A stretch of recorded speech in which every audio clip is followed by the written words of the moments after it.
look at all these silver tints. That just shows how hard this year was. It was evident yesterday at lunch. We had a lunch and one of those things, and a mate that came over to lunch said, "Has something changed with you?"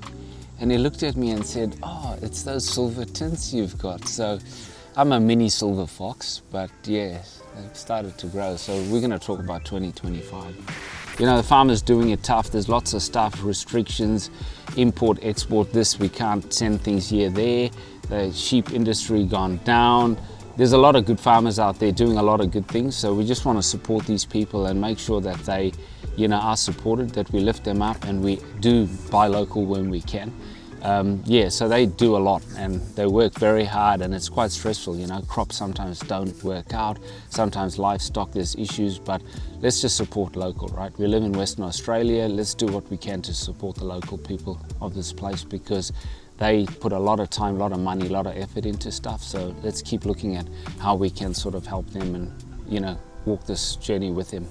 It's been a tough year, it's been an interesting year, but nonetheless, we're still alive and still out here today talking about what it was all about. But yeah, I guess the things that I'm grateful for 2025 and just in general is my family, for one. We've got an awesome family, 2 boys, wife, and we've been blessed. God's blessed us with a great family. We've got a decent house where we can invite people, and it's always open for people to come and just have a chill or chat, and just been able to enjoy the simple things in life, I guess. We all take it for granted. Like, we're just sitting out here in a park now, not far from home. There's green trees, green grass, awesome buildings behind us, no one really around. We're having a chance to enjoy a bit of coffee. Yeah, Harvard's been good to us. They're not far down the road, so we tend to stop there and grab a coffee. Yeah, I guess my dog too, she's getting old. If you look at her, she's also got a few lumps and bumps and a bit of grey too. I think this year's just been a bit challenging because the government and everything else has tried to take things away from people. There's been a lot of pressure, there's been a lot of like overreach in certain areas, and you know, one of those is, you know, the firearms, you know, stuff, the act and everything that came in. There wasn't much consultation and talk, you know. These things are tools for us. We use them as tools to help farmers. We use them as tools to get food. We use them as tools to support communities. So, you know, family camp is one of those things that we do, and we try to invite different people. Over the years, we're trying to expand and give different people opportunity to come out to family camp. What family camp is we head out to the paddock in Pingelly, and thanks to Cleon and Jody and their family for, you know, just allowing us to use that space, and just for allowing us to take people out there. It's such an amazing place. Like, you get out there, it's so peaceful.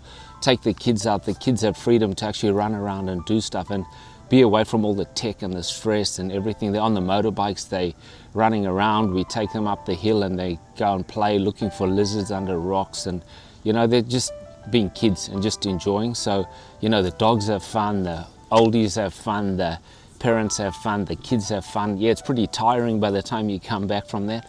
But yeah, it's so good. Like, we've had such an awesome time out there taking different families, and those who have been know what we're talking about. And 2026, God willing, that we actually get back out there, and hopefully we put a couple of camps together and get some new people out this year. Yeah, the hunting's a big thing for us. We went out this last year and we got caught out in some real bad rain heading up to Jigalong. We were stuck on the side of the road in the mud. You know, we did a few posts and got totally abused for damaging roads, and little do they know that you know, the indigenous people of that area were with us on the road. They actually stopped to help. There were station owners that stopped to try and assist us with getting out of the pickle we were in, but we were all good. We managed to get out of that and get to Jigalong and do what we needed to do. We were up there this year and we did a lot of stuff with them. They took us out. We do a bit of bushcraft stuff, and you know, they take us out and we do different things. So we go out hunting, hunt, gather, give them food. You know, we supply them with the food from the stuff that we shoot. And my mate and I take, you know, a week out of our time a year, and you know, it does cost a lot of money to get up there. We spend time, we go out, we, you know, do the hard stuff, but it, you know, ultimately we receive more than we give when it comes to that stuff. And a lot of the stuff we do, it may be simple, it may be small, but yeah, we, you know, when we're doing these things, yes, it benefits us. We feel good about it. It's great to be out and just do stuff, but actually you know, what we give actually fills us up. We also did a trip up to Nullagine, which was pretty cool, never done it before. Spent a day up there, and yeah, it was a long sort of drive up and back, but yeah, that was cool. We did that. And the drone, so we got this drone, and I'm not a tech person at all. I mean, I tried to fly this thing, went out to Jigalong, put the drone up in the sky. I couldn't get it to track myself. I'm trying to fly the thing behind the cars going this way and that way. My mate's like, press this button, press that button. He doesn't know how to turn it on. I don't know how to turn it off. I'm pulling batteries out, and I said, nah mate, let's just pack this thing away. This is too hard.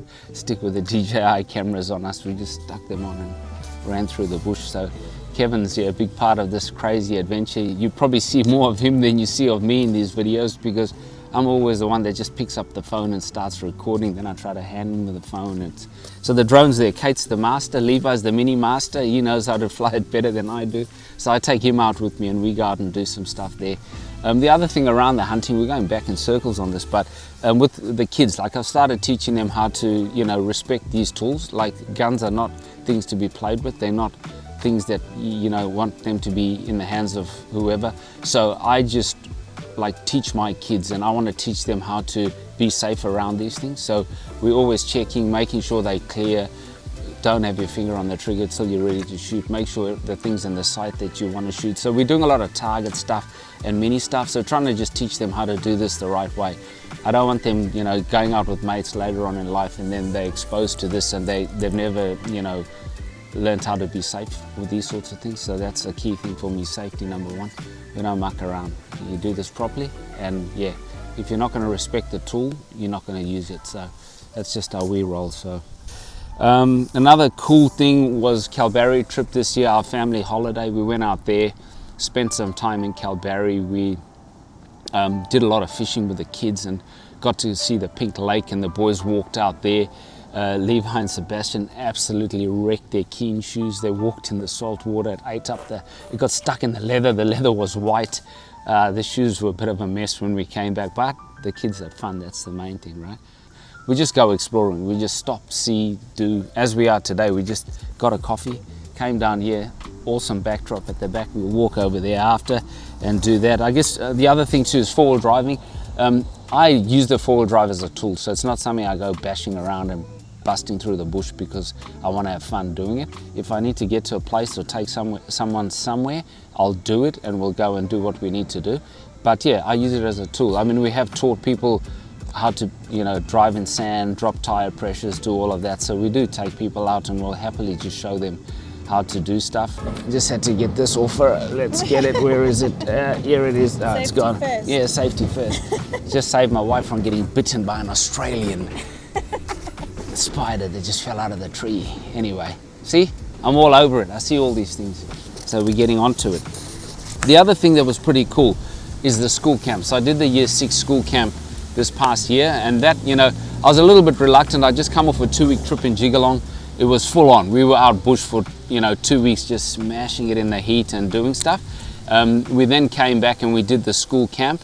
And I went out on that camp, and it was just like life-changing, you know, just giving back to these young kids that some of them, you know, have never fished in their life. So you teach them how to throw a hand line and catch some fish, teach them how to bait up a hook and teach them how to reset the hook, you know, just stuff like that. Kids, some of them just never get a chance to do it. You know, some of the highlights with the kids, you know, you chase the kids around there with shaving cream, having a shaving cream fight, and one of the boys is like, that was his highlight, you know, getting caught by me and getting shaving cream all over his face. I mean, I was a bit knackered, to be honest. I came back, I slept for 3 days.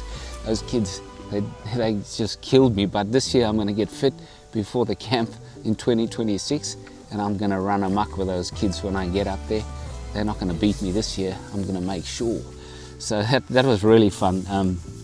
And the other stuff, another thing, you know, that is cool is just like I said before, we've got this house. We always have people over. We're always cooking. You know, cooking is a big thing for me. Get people there, feed them up, get them full. Everyone's happy. Stories are flowing. So we had an awesome year with just getting people over and doing stuff. More so now Christmas, but problem with that is like you put on a bit of weight. You know, you got a few extra kilometers to do once you've finished this season.